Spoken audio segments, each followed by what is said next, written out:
Hi, James from Ace of Spades, Custom RV. So what we're building today is little side tables for the sofa. So we ended up composing the slide out, taking out a dinette set and putting a wonderful double bunk system for the kids for our particular customer. On the other half of the slide out, we ended up putting a sofa. We were hoping we could get a little bit bigger sofa to fill the space. However, it only comes in 2 sizes, and we got the biggest one that we could.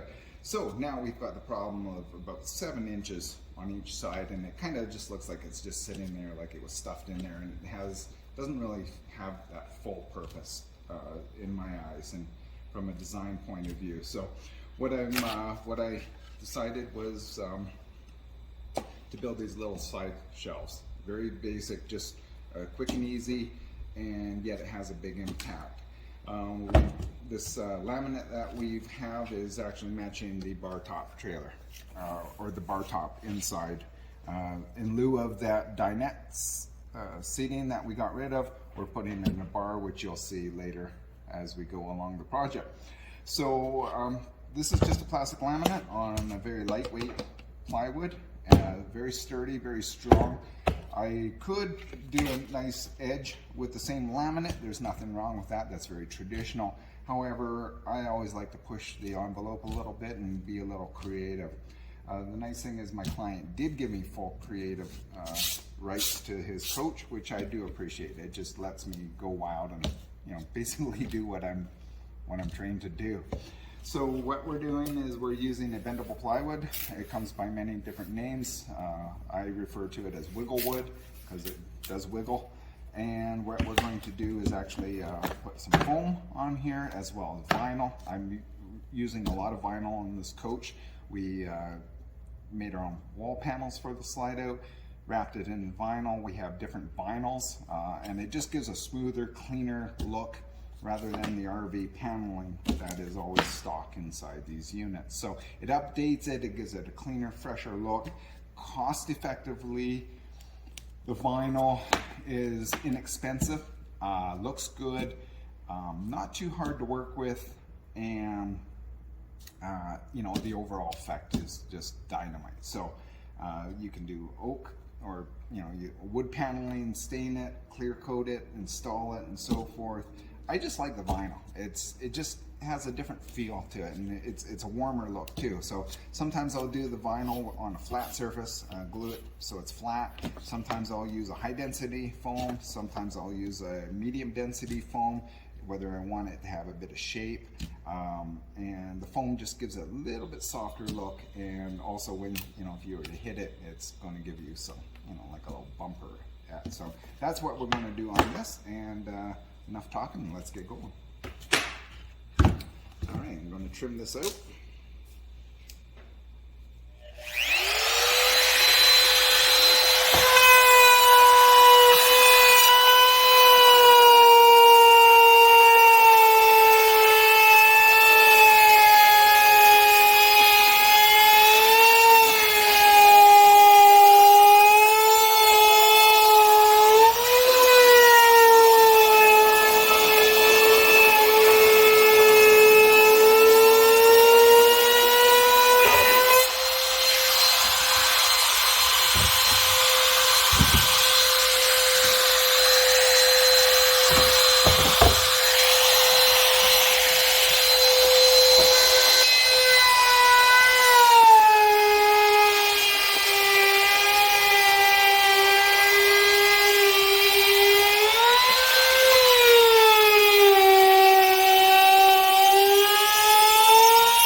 So we've put the laminate, glued it on.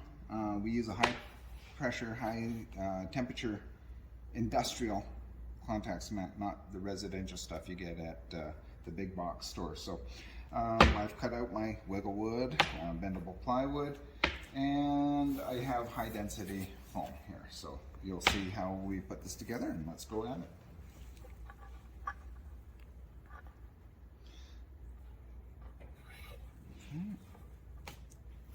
What I'm doing is I'm allowing for the thickness of the vinyl at the end.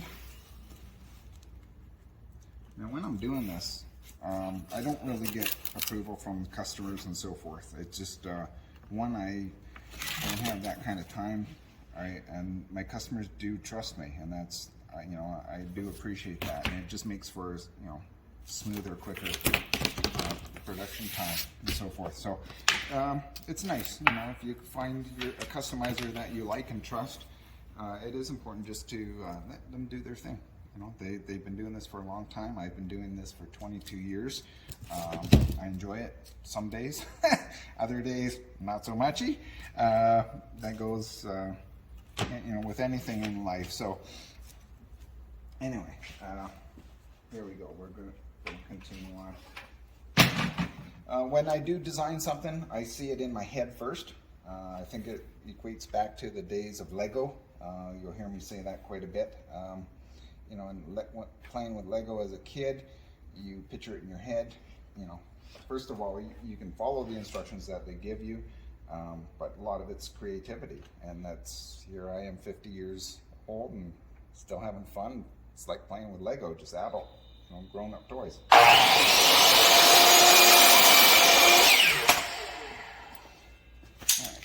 And yes, I've got stuff on the floor. The floor is my garbage. My wife is kind enough to pick up after me. It makes for a lot easier to go. So I can just keep building. I do appreciate her for that. Okay, so we're going to set this aside. We now have these at the proper length. With this high density foam, you'll find that there's one side that's smooth and the other side kind of always has a wrinkle. Not sure why that is in the manufacturing, but that's what we're dealt with. And so we want the wrinkled stuff on the back side because that can transfer through your vinyl and actually make it look not as pretty. So we're going to put the foam on a nicer side of the wiggle wood as well. Okay, that's looking good. And we're going to spray. So you'll see that we do stuff in real time. Sometimes we'll cut out the boring parts, but you'll see that all this is custom made, all from scratch. And that's the way it's done. It's even off-the-shelf parts are usually customized as well in some little way. So, you know, when you say custom, it really means custom.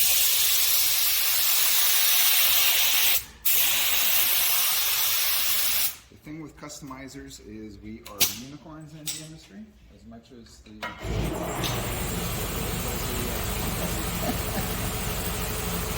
you hear the compressor going off with that jazz stuff. We're going to let this set up for a bit, and we're going to stick it in place here. Fortunately, with the Las Vegas heat, it sets up pretty quick.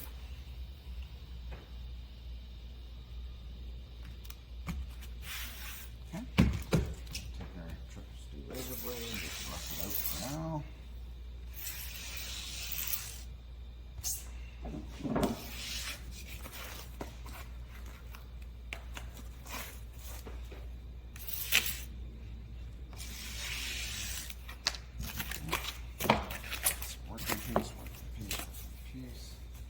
Now we could wrap the foam around the edge here to give a little more puffy look, but I don't think I'm going to do it in this particular case. I'd just rather have a more of a flat edge, but it will be puffy on the side. So we'll just trim this up flush.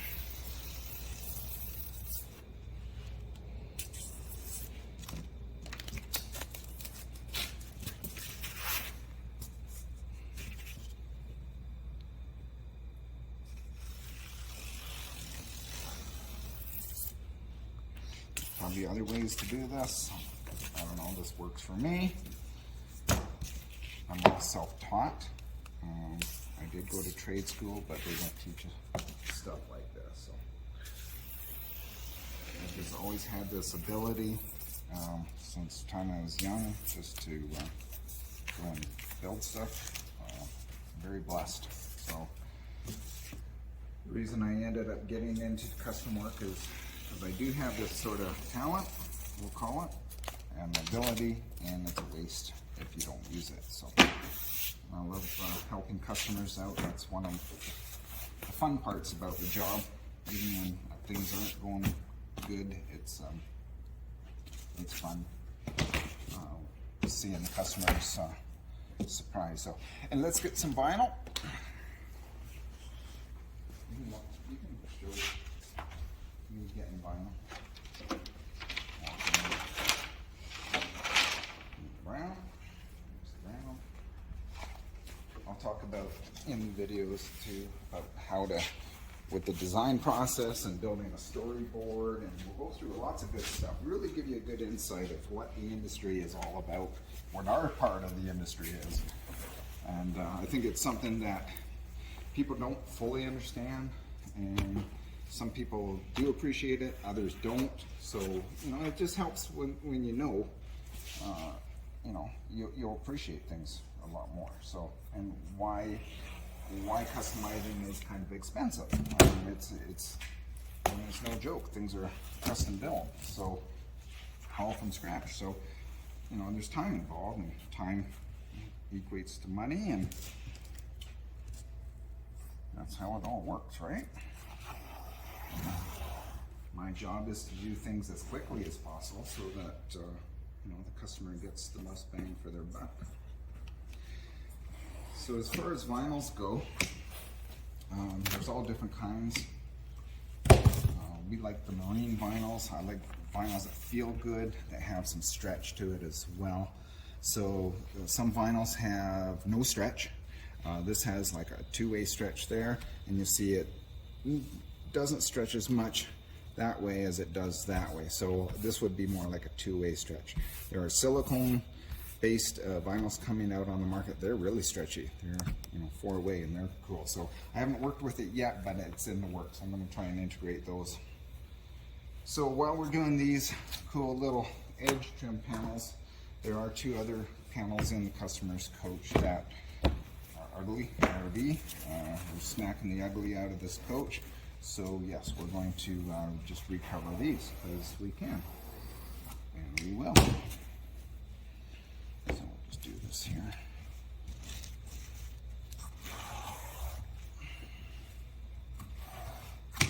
Well, like that, folks. Just like that. Okay.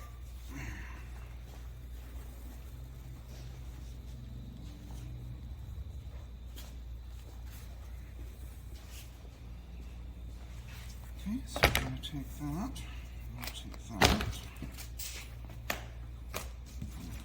We'll do those in a short bit.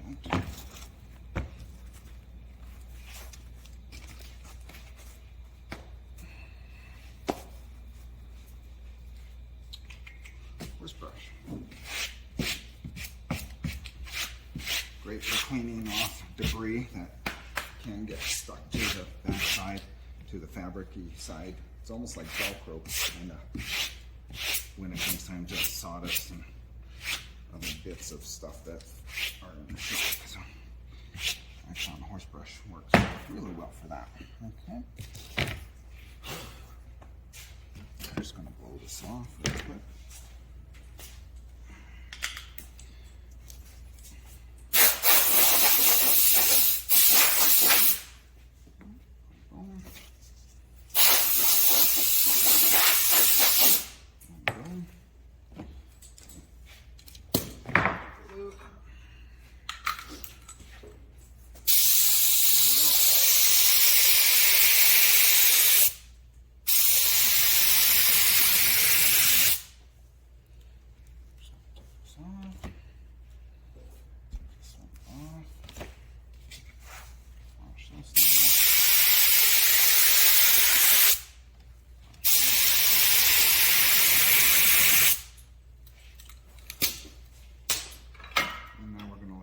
Set, and we're going to go leave it a little longer. Now, if you set this on fairly quickly, it's more of a permanent tack. It's a contact adhesive, meaning when it sticks together, when it's dried and sticks together, it's done. This is an industrial strength one. You can play with it a bit more, and when you let both sides really dry, as long as you don't really stick it together, you do have the luxury that it can be sort of pulled apart and repositioned, which is really nice for doing this kind of work. So we just gauge it by touching it, and typically it's about 3 minutes long that we have to wait, so it's a nice, relatively short period of time. So we'll just let that cook up. All right, glue is set up nicely. Okay, so again, I'm just going to position it on here. Just very lightly touch it. And I got a little bit of wrinkle here, so I'm just going to give a little stretch, little love. Okay, I'll do this one. There we go. Lightweight. Okay. And then we're going to smooth it out.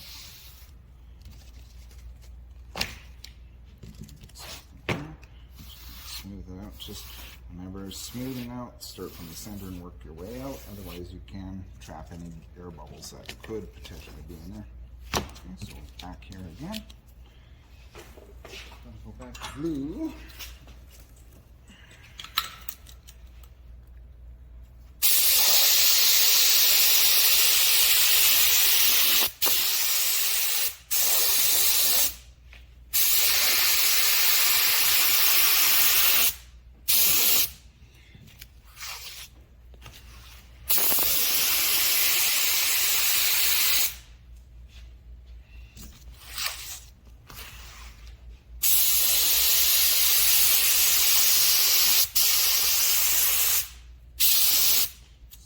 What you're seeing me do is on the back side here is I'm actually going to use the glue to help me wrap this. You can staple it if you want, but this glue works so well that I find I usually don't have to staple it. If I'm really stretching the fabric over corners and so forth, yeah, I'll put staples in to reinforce it, but this just helps me out and gives me good speed. So again, we'll let this set up for a bit. Now, this is going to be curved around this. Again, it's flexible plywood. This will curve even with the vinyl attached to it. So it's a pretty cool way of doing it. Okay, so I'm just gonna. Now, I have the wood and I have the foam here too. So when I'm rolling, I'm using my palm. It's all done by feel, and I'm going to try and maintain the same pressure, and you'll see how it looks.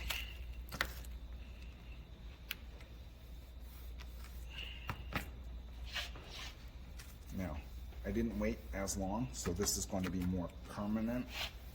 If I waited a little while longer, I could reposition it, as long as I didn't stick it on, like push the glue into the glue as much. Okay, we'll take that out. A little extra love there. Okay. So yeah, that's a nice little curve. Looks good. I'm happy with that. Okay, so we're going to continue on with the other side here.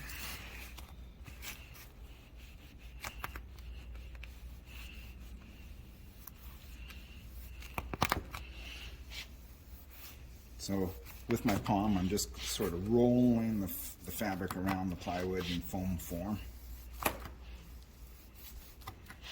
Gives a pretty cool effect. And it's just different, you know. The laminate edge, yeah, that's fine. It'd look beautiful. I could make it look beautiful, but well, that just makes it look a little interesting. And when you see inside the coach, it's actually going to look phenomenal because it ties in with everything else. So it's nice to mix things up. I'm just going to V-notch some cuts here.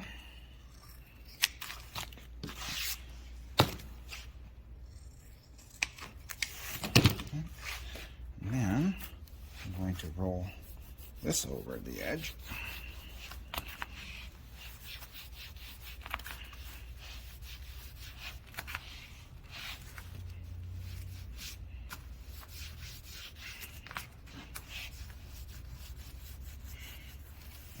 Oh, hot. All this work gives you working hands. Just going to trim off some of this excess.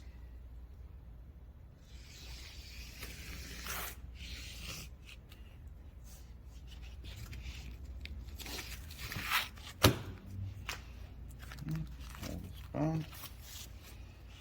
Take it forward.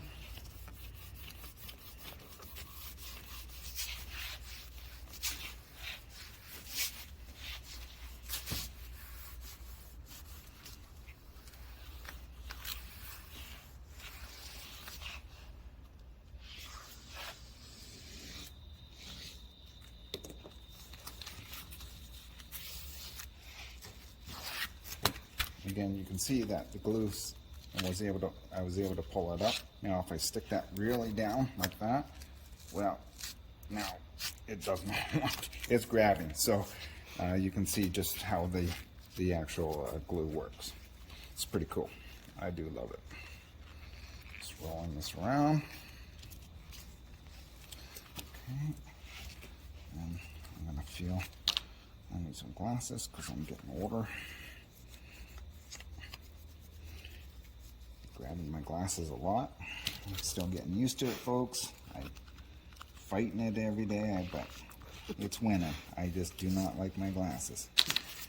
It's a thing of getting old, I guess. Having to admit it. Alright, so. Now, at the corners, you can do it a million ways. You can actually fold it over and so forth. Tuck it all. For something that's small like this, usually what I do is just snip it back. And it's a nice clean edge. And then there is a little bit of a pocket there, but we put a little bit of colored filler on there, and you know, at the end of the day, you don't even know it's there.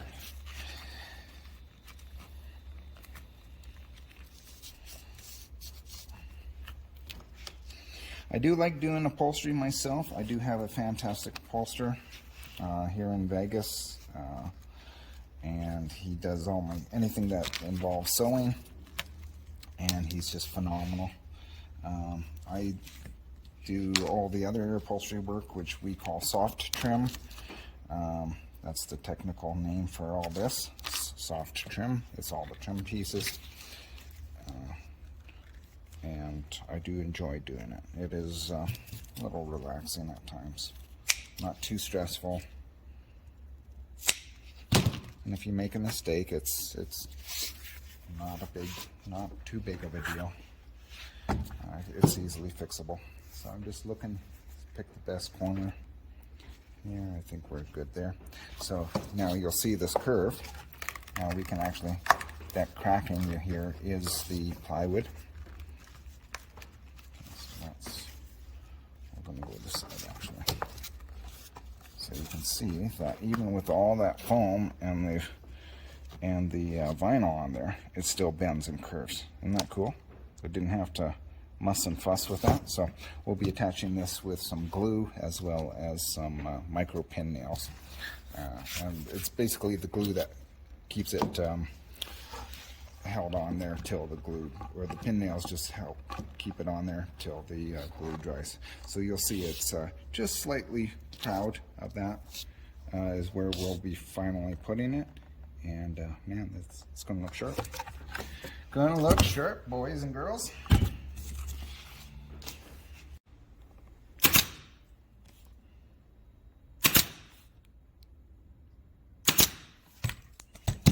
We're attaching the final trim on to the shelf, setting the nice height, and we're using actually silicone sealant as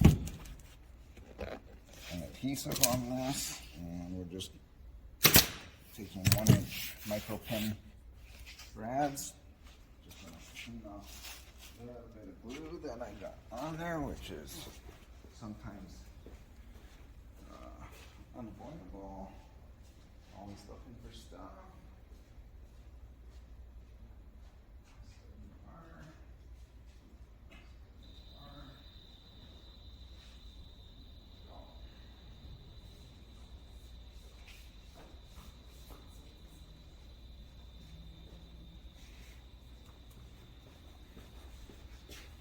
Okie dokie.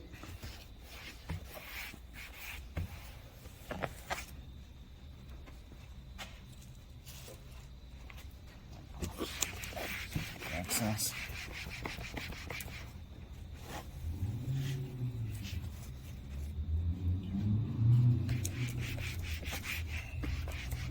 That looks good. You're actually not really going to see this edge a whole lot. You see it beside the sofa, but it does, you know, it's padded, it feels good, looks good. You'll see enough of it to appreciate it. It's just a little bit different.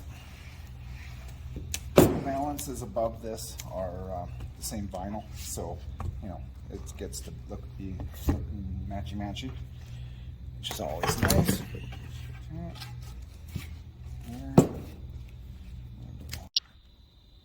Okay, just finishing the second one on. I've got a silicone wax grease remover. I've got silicone leaked out, which is okay. Now you'll see that there's what looks like a rough edge. Well, this is just a film that will be taken off very momentarily.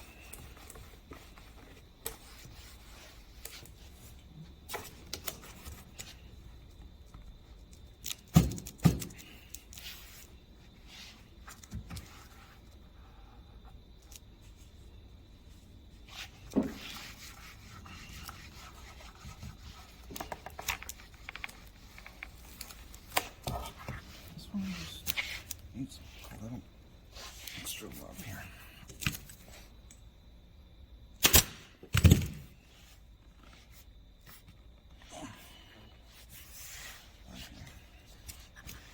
So what I'm seeing here is it's got just a little bit of a gap that I can't seem to 100% get pulled down. It doesn't want to go. Let's see here. Let's see what we can do here. Do that. Because there is some pressure on there. This one laid down really nice. These things happen. So sometimes we have to be a little creative here. This one looks good, but I'm just going to take a short little bit of a gap. You probably won't even see it, but it's bugging me. So what we're gonna do? This is a translucent silicone. Actually, you know what? This film is in the way. Okay.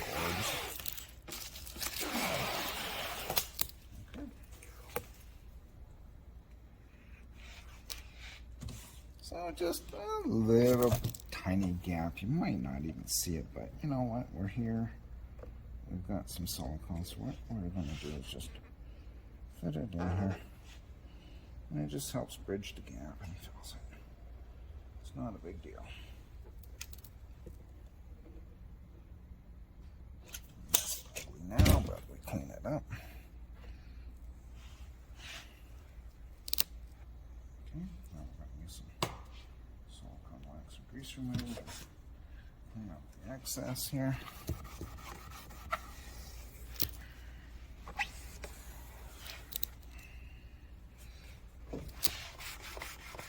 Already looking a million times better. Something I can live with.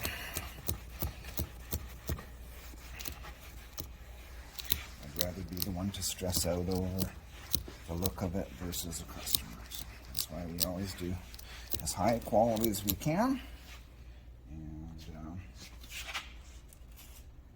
we stand behind our work too, which is very important for any business to do. So fortunately, I have very little comebacks, and we get customers returning for more work, so that's a good comeback. We'd never want to see our work have to come back because of lower level of quality. So that's why we do go through that extra effort just to make it look right. So as you can see now, and this silicone, it's got a bit of a sheen now, but it is a translucent, so it will go dull, and actually as dull as the vinyl here, and it'll look perfect. So yeah, see that extra few moments in time? Darn, that looks good, eh? I always text and say, damn. All right, we're inside the customer's coach, and as you can see, we've got the bunk here, and this is the area for the sofa. The sofa just kind of looks like we just placed it in there. It's not exciting, and it has a decent size area here. We could build a cabinet, but again, I don't think a cabinet would, for all the work and effort, is not really going to be as practical. So we ended up making those shelves, which you just saw us put together, and now we're just installing it. So this is a nice height.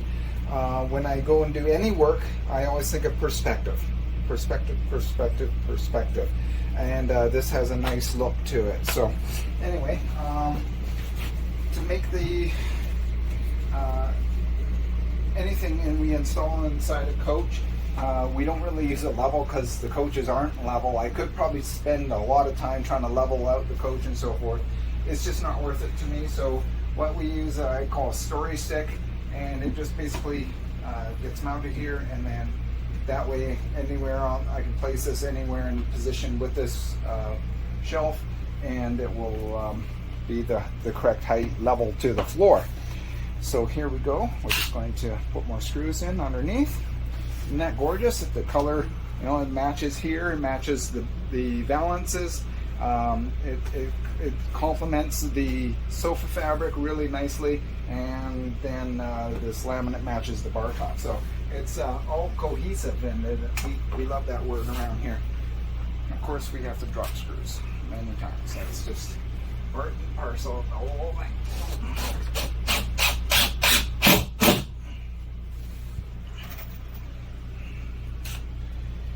I'm actually going to switch gears here and try this one. Careful here. Let's see if we can get up in here. Everyone wants to be an RV tech until it's time to do RV tech stuff. And that involves being bent out of shape like a contortionist and getting into areas that you really want to be in.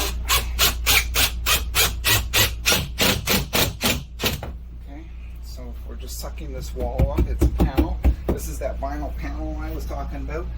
So it had ugly wallpaper that was damaged in here. Instead of dealing with that as in a repair case, there was just so much damage. We ended up cladding the entire slide out in this gorgeous vinyl that actually matches the ceiling, the existing ceiling vinyl color. So anyways, just beautiful. I love the way it turned out.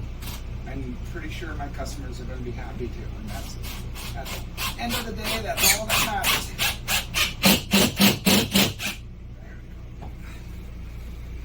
One more screw. That one seemed to strip out. Okay. That's okay.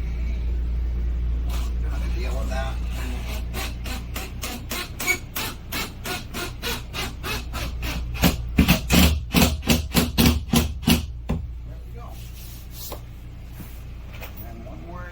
Just for good measure.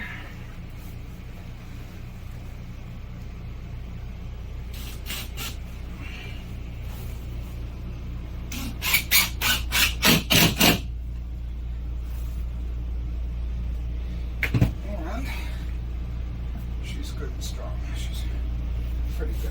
There is going to be a bit of movement there, but they're only placing drinks and their phone and all that good stuff. So it's quite secure. I think we're going to try and put another screw in here just to draw this panel up to there.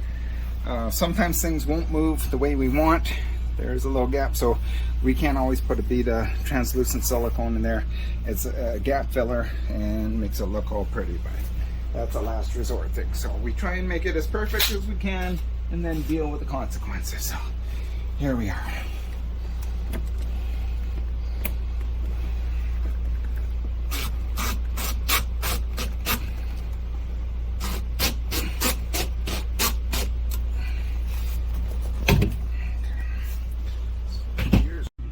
the customer's project. So we installed this floor. You'll see in the whole full tour, it's a one-piece floor. It is a vinyl cushion back flooring. We still have to trim stuff out like this and so forth. But what we basically do with flooring is we just go all the way up to the walls, and we don't remove cabinets and so forth. It's just cost prohibitive. There was carpeting underneath. When you open this up, there's drawers underneath, so you don't even see any of the carpeting anyway. Yeah, if you're stripping out the entire coach, you just might as well buy a new coach at that point. So when we do flooring, we try and actually do as many areas, like get that flooring right up to the walls as clean as possible in the coach, so we don't have to install baseboard. But inevitably, sometimes you just have to install baseboards. So I end up making all my own baseboards. I don't go to the big box home centers and get stock moldings. I make it. It's all, I take the details that are in the coach. These are all radius, corners, edges. I do the same. I stain to match. This floor, it's a fake color. It was pretty hard to stain the exact same color. So this is a golden oak, and you can see there's quite a variety of colors with just the golden oak. This is very orangey all the way to very golden yellow. So typically baseboard, I try and get somewhat close to the floor, so it just sort of rolls up, ties up. Now this particular coach has this oak paneling hit and miss throughout the coach. Typically it's a wall, the wall panels and so forth. So like this would look really good, but since it's got this golden oak, we kind of just are taking an in between the floors, so it helps blend up. So anyway, today we're going to do baseboard throughout the coach where it's needed, and then you'll be able to see everything in an updated full tour. So there you go, on to the job. Mm-hmm.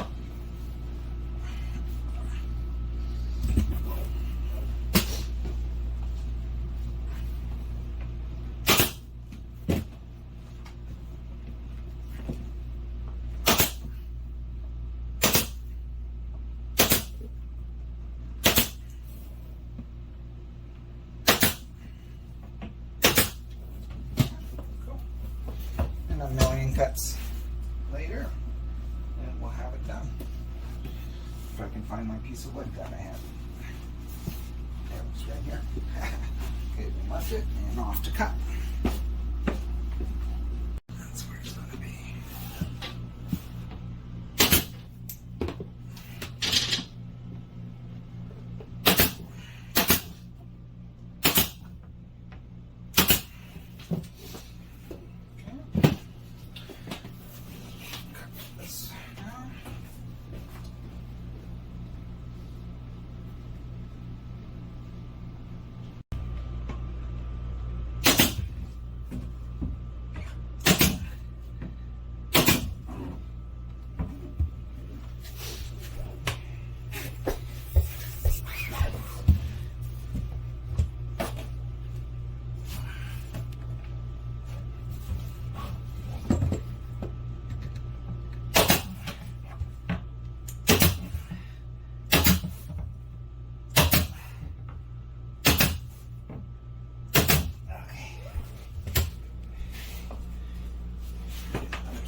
All right, our customer has requested that we put in a Sirius radio, and there is a few components to that. One is a radio that is compatible with Sirius, so we've got a new single DIN radio that I've wired up already. And then there is this vehicle tuner component, and then from the vehicle tuner there is a wire. They usually give you quite a few feet. What we have to do is take it and go in behind underneath the dash, up the A-pillar, in behind all this electrical components and TV, and then we have to drill a hole up in here into the roof. So ideally there's a little tiny, well, I'll show you the component here. So this is the actual Sirius radio component that is mounted to the roof, and that's what brings the signal in. So so that's all this work, pulling the TV and the shroud. And I can tell you from doing this for 23 years now, a lot of these are, not easy to come out. Turns out there was one screw put on the inside that was really just holding this whole frame from coming out. So it's always a tug and pull and so forth. Now our customer doesn't even really want the TV. It's old, it's dated, doesn't want to replace it with a new one either. So we're just contemplating whether, within the budget allotted, whether we do just put the TV back in for ease, or we end up building a door and a frame and skinning this out with paneling and so forth. So it's a lot of extra work just to fill in a void like this, but anyway, we'll see how it all works out in the end, and we'll see how it comes together. All right, so we're drilling the hole for the wire access to get up into on the outside of the front end cap, so we can mount the actual antenna that does all the business, the signal coming in. Okay, so when drilling holes in coaches, you never know what you're going to end up facing. We've got one layer of insulation, and we've got a layer of something else here. We'll try and get through there. There we go. And then there's some insulation plus some other wire. So this is something too. So there's a whole string of wires here I can feel with my finger. So that's why you always want to go slow and cautious and not just ramming a hole saw out there. If it grabs onto the wires like this, the teeth, it just whips around and breaks all the wires, and then now you would have to cut out a bigger hole and so forth to go and repair those wires. So not fun. Been there, done that. Teaches you pretty quick that you be very cautious. Okay, so things happen, but a lot of things are avoidable too. So that's just part and parcel of doing this work as an RV technician. So, okay, so I haven't gone all the way through. This hole is too big. It's good for me to get the antenna wired down so I can play with it and so forth and find it as I fish it down through the roof. But for the roof, you only need a smaller hole. So we're going to go ahead and plow that.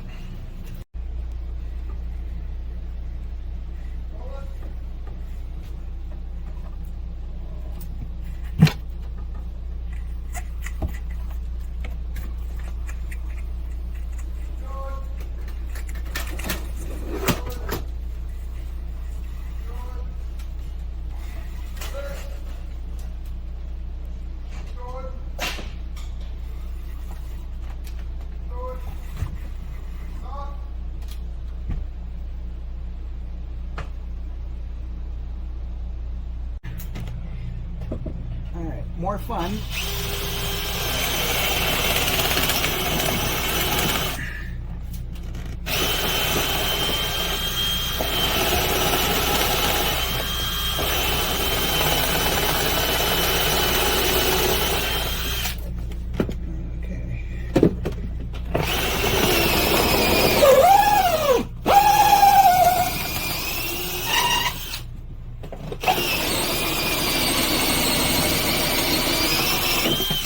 So the fun continues, and now we're just We've got our antenna mounted to the roof. Here's that long cord I was talking about that has to go all the way through the cabinetry, down the A-pillar, underneath the dash, back to the radio. So anyway, it's just a process. It's not fun. It's hot and sweaty today here in Vegas, so you know, that adds to the fun, I guess. Anyway, here we go.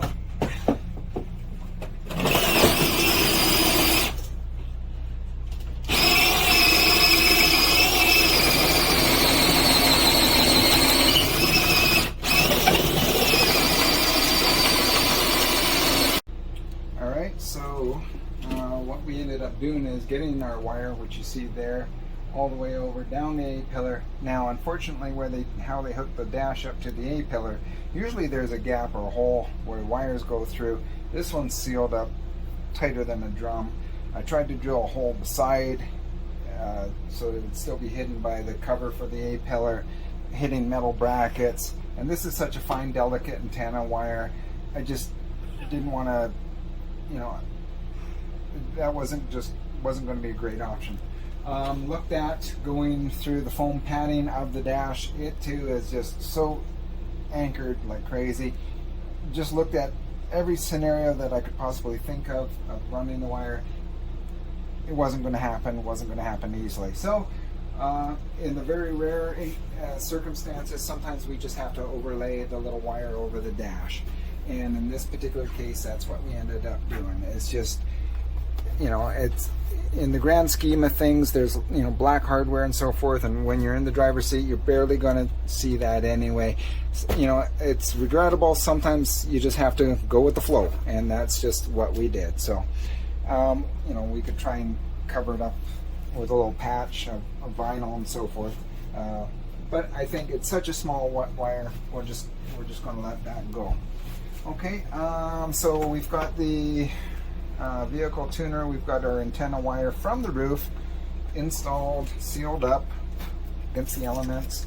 All our wire connections to the original wiring, and hook this up and try and get it on. That's a good sign. And try and get some radio. I'm not familiar with Sirius. You do have to get a subscription and so forth and hook that up. That will be left up to the customer. Most of these radios are all different, so let's see here. Let's see if we can get some music, or at least some noise. Okay, we got noise, so that's a good sign. There we go. Okay, so as far as that goes, I've got power. It lights up. We're all happy. We're going to gently put all these wires back here. The cool thing about motorhomes is typically you have a ton of room in the back to work. There are about a gazillion wires too.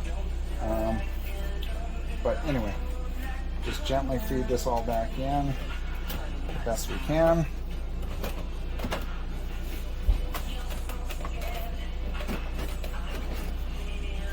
Make sure it's not upside down. Okay, and clip in and across the station. Okay, and then our faceplate goes on.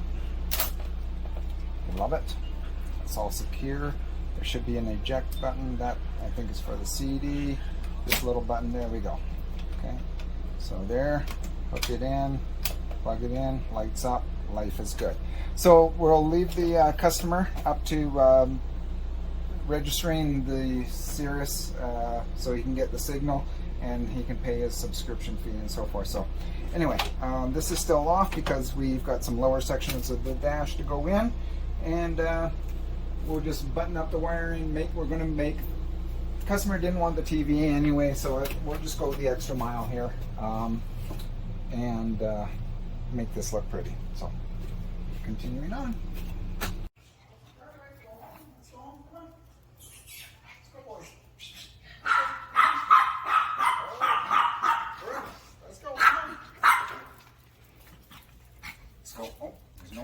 Where's this water? Oh, goodness.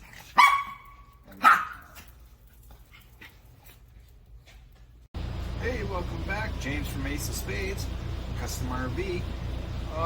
Okay, continuing on. So this is the step well.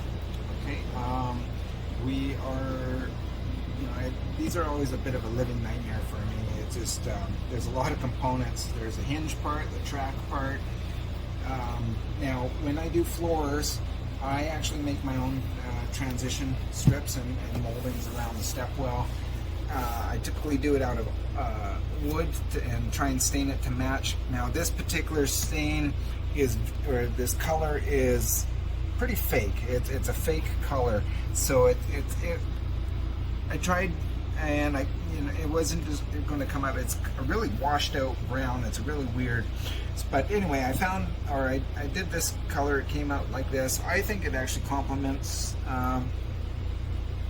the coach and the floor, and I don't mind it being a little bit darker, because basically, your eye is going to go to this line, this perimeter line, and it creates the step. If it was 100% all the same color, you could miss the step. So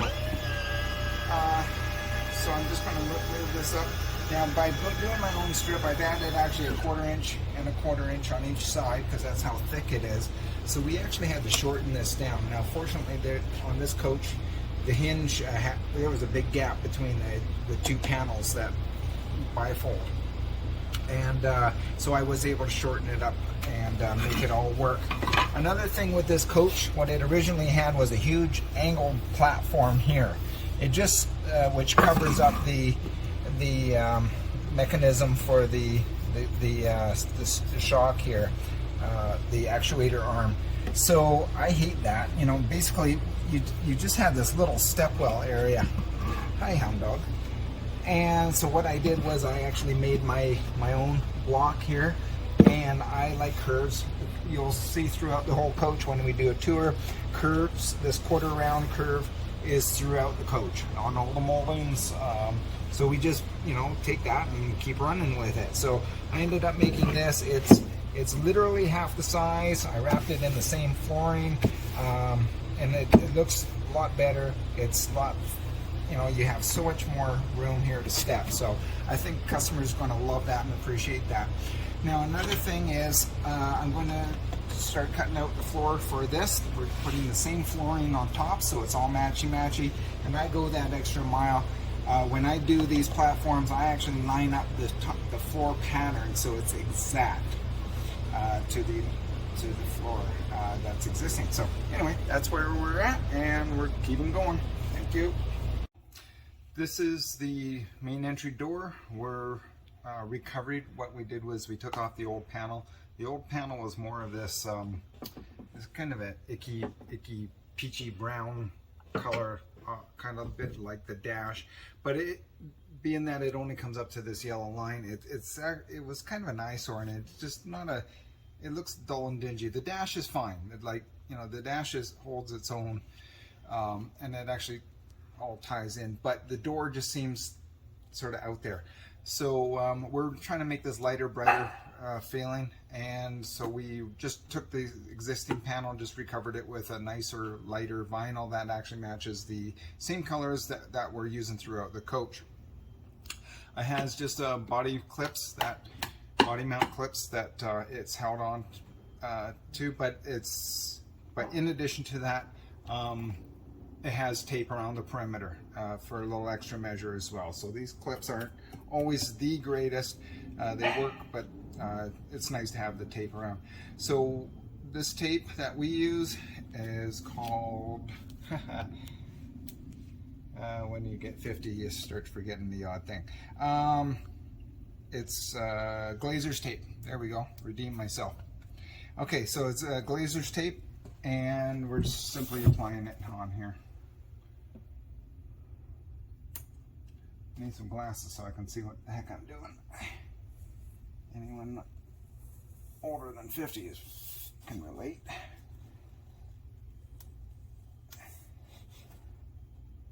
Okay, that's looking good.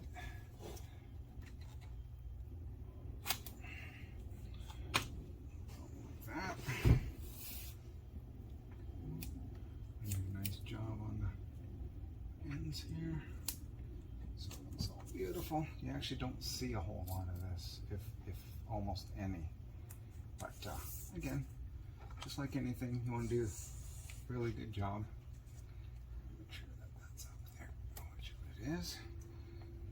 Okay, boom.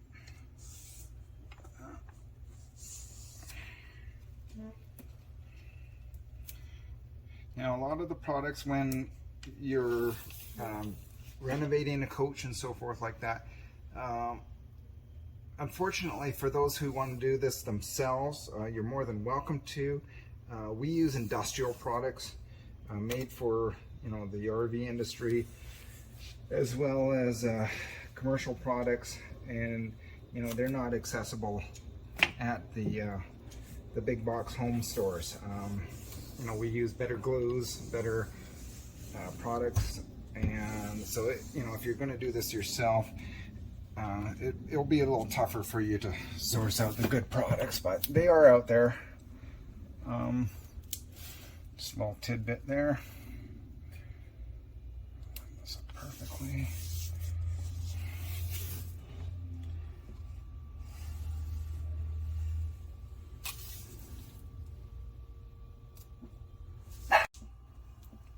Okay, tape's been applied.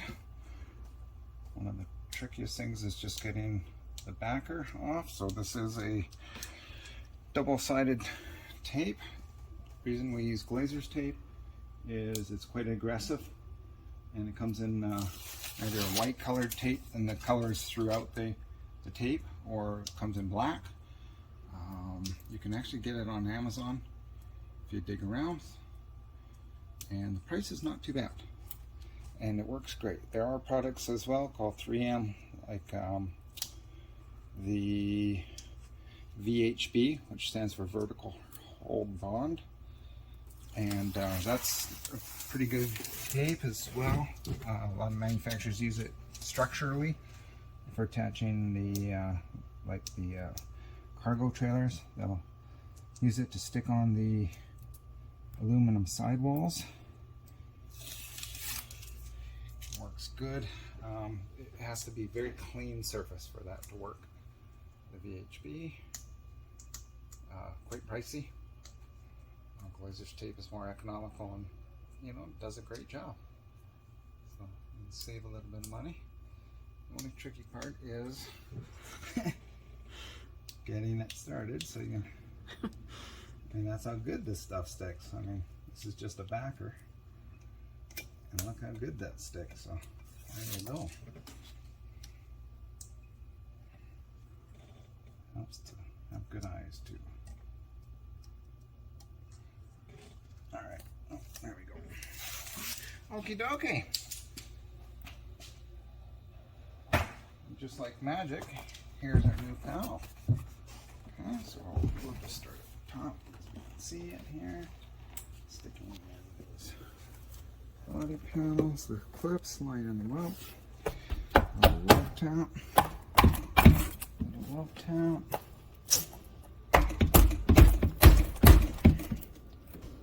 Love tap. Now this one's actually poking through, so I can actually have it.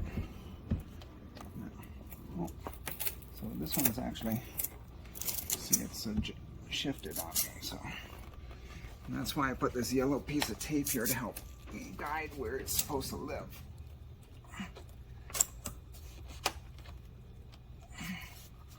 Now, I'm not digging on this, so I'm gonna try. Now this is all just real life. Like, things don't always work out perfectly. You have to play with things and make them right.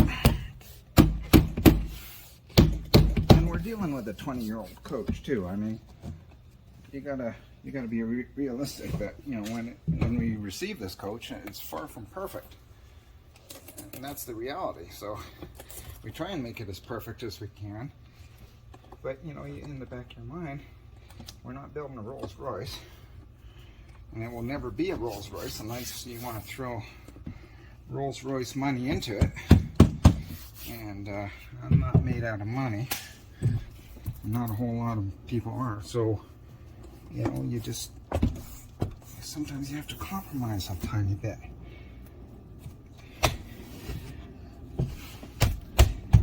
there's a lot of tricks and techniques that we'll be talking about in the future here. You know, how you can make things look wowy, super wowy, on a budget. You know, like even just doing this vinyl. Vinyl is very, that crunching noise is just the tape against the plastic, and the plastic is slipping into the metal door frame. It's not a bad cracking noise. That's just the pieces going together. But you can see, I mean, those clips weren't the strongest, but this tape is just phenomenal. So, but getting back to it, yeah, I mean, there's a lot of little tricks that you can do just to make it look wowy and very cost effective. So I'm digging on this. Beautiful. And give a little tug test. And yeah, this tape is amazing. I'm just pressing it really into that tape. And truthfully, I actually like the Glazer's tape a little more than the VHB tape. I just, cost and how it holds up. So, all right, now it's just a matter of putting the hardware back on. Okay, so I have to do that. It's like that, and then screws. Try and line up these holes here. If I can see them. Oh, I think that's one right there. Oh, goodness. It's pretty dark in there. I think that's it right there. We'll find out here.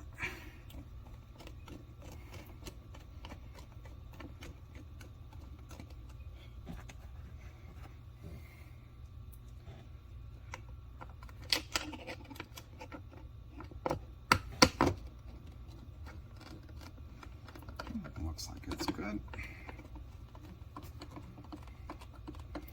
Beautiful already. And then, I just want to see. Now, again, this is plastic component, so you don't really want to torque on it too much. Good and tight. And activate our bear claw latch, and that works. Good. Okay.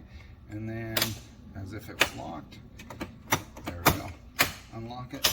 So there we go. Test it now. You know, things happen. So I actually had the deadbolt part put in here, still in the door, and there's a little piece of metal. It's almost 2 inches long. It fits in the deadbolt key lock assembly and mates up to inside here for your inside latch. Now, when we were putting the panel on, it seemed to work loose, and the little piece of steel has dropped inside the door. So, as much as I don't want to take the door panel off, it looks like that's what I'm going to have to do. I'm just looking to see if I can see it down there on the pan, which it doesn't really look like I can see it. So this is what we call nickel holding up a dollar here. I could go out and buy a whole new lock if I can't find it, and I've had to do that sometimes in the past. So anyway, I don't see it at all in here, so I think that's what we have to do. Okay, round 2. All right. Oh. Okay, so we actually ended up finding the piece that we needed, the keyway. It was outside, it wasn't inside the door. So anyway, now we're back on course. Always something with these coaches, always something. Again, just trying to put in a simple screw. Went in pretty good the first time, but wants to fight you. It's always a daily battle. The Las Vegas heat doesn't help. Picking up screws up before it doesn't help. one thing this trade teaches you is patience, and after 23 years, it's still super annoying. super annoying. Yeah, it's there's many days that I work for a living. Like I really work for my pay. It's just it's an RV. Everyone wants to be an RV tech until it's time to do this kind of RV techie stuff. So anyway, again, latch, good, boom, works good, boom, okay. That's the thing too is, you know, when your coach is getting worked on and so forth, you know, as an RV tech, it is, I just want to straighten this out just a tiny bit. I just like it to look good. Okay. You know, technicians, there's a lot of good RV technicians out there, and there's also, on the flip side, not as many good technicians. So, you know, rule of thumb is when you do work on anything on a coach, you should test your work. And that's something I'm very pro thinking on. That's such a thing. You have to test your work. You definitely have to test your work. Make sure it works. I mean, things can still fall apart and break down, but you know, if it's going to do that, let it do it on its own. We working on these things, we don't need to help that. Okay, looks good and straight. Pull that off. We put little smudges here. We've got a fantastic cleaner for vinyl that doesn't hurt the vinyl. And now another fun fact is when you're taking stuff apart, screws like to grow legs and walk away, and this is no exception. We've lost another screw. So, can you look for it, please? Mm-hmm. Right, moving on. So the door panel is in. It looks pretty darn good. I like it, and I think the customer's going to like it. So, anywho, okay. So we did get the platform in. I just got to do. We've got this white edge showing because it is hinged here. Let me get this up so you can see. We just got to do a little trim up with glue and so forth. And what we're going to do is just color this. Actually, that's tucking in, not too bad. But we'll color this black so it kind of goes away. And we're just going to fine tune this just so it's just right. What we're going to do is this firewall area. We're doing the light color too. So that door is actually going to go here. So there's a cabinet here with 2 drawers and then a little filler piece here and another little filler piece here. So we're just doing that all in the lighter color. There's a lot going on with the dash. I just think I like the 2-tone dashes. It just looks classy. Same thing here. This was an ugly bluish kind of fabric, white and blue, that went with the wall paneling, and it doesn't have, you know, the punch to it, doesn't have the life. So the chairs are 2-tone with the cream and the dark brown. So, you know, we're just adding some accents. If I have enough time, just as an extra, I'm not a big fan of this oak strip, so I could just take it off and wrap it with vinyl, or I might just do little insets because there is a lot of oak all around the cabinets and so forth. So we can still keep the oak as a little flavor, but just, you know, this is a bit of a dated look. So just putting a little vinyl strip as an accent just ties it all. And I think we do that in dark brown. Anywho, so we're just going to make these panels now. We're going to take some measurements, and this dash was cracked originally, so I'm going to do a plastic repair. You might see that, you might not, I don't know yet. It's actually a fairly clean break. This is very thin, old ABS plastic, very thin, as you can see, and it is a challenge. We can do a plastic weld on the back side. We can also use some plastic adhesives that kind of melt the plastic together. So I've got a couple options how I want to go ahead and fix that. But anyway, it still needs to be addressed. These things happen. And we try and fix little stuff like this along the way. One thing that we do when we have solid surfaces like a Corian countertop, and if we want to make it look brand new, what I do is I clean the countertop, and then we take sandpaper with a fine grit, and then I can actually sand it so that the stain comes out, and I do it on the entire surface. And then I also take some of the Scotch-Brite, and I use the biggest one first, and then I just go down to the finer types of Scotch-Brite, and then I get to the finest one, and it actually gets super shiny and glossy. I've already done some of this work already, and I also do it in the bathroom, just in case you might want to get your countertops and your sinks super clean.